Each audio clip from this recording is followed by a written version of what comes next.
At ito nga yung gagamitin namin na blade. Itong bilog. Ayan. 2-in-1 na yan. Ito, pang slice. Ito naman siya shred. Kaya kapag ito yung gagamitin mo, syempre, babaliktarin mo lang. At ito na muna yung gagamitin namin sa pag-shred ng papaya. Ayan. Tapos, kailangan ito, mga nakaano talaga yun, nakalak.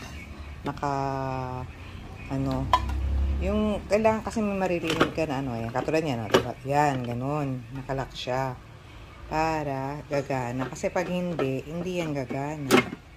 Ayan, katulad nito, ayan, maglalak din yan dapat doon. Yun, maririnig nyo yung tunog na yun. Okay? So, gumagana. Kaya, tingnan natin kung ayan, masya-shred ba itong papaya. Ayan.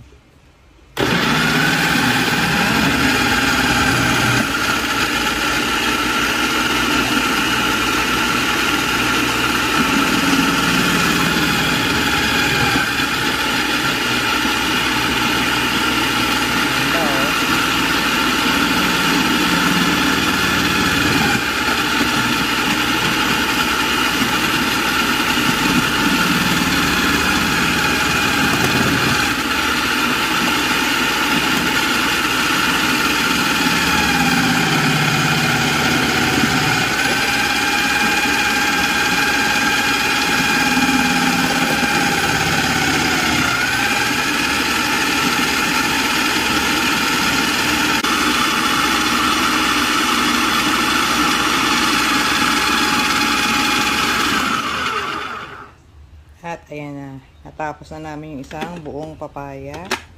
At tingnan natin yung resulta. Kung na-shred nga ba. Ayan o. Tingnan nyo. Ang ganda. Diba? Hindi na siya masyadong manipis. Pero, ayan. Maganda na rin.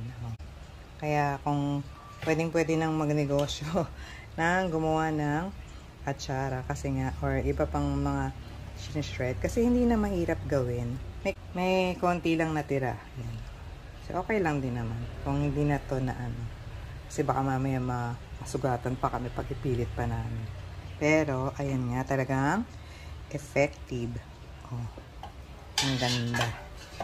So, hindi na tayo mangangawit anong tawag doon? Mag-shred sa Tagalog. Anong tawag doon? Magkudkud. Maghimay. Hindi, magkudkud talaga siya. Kudkud. Yan. Thank you!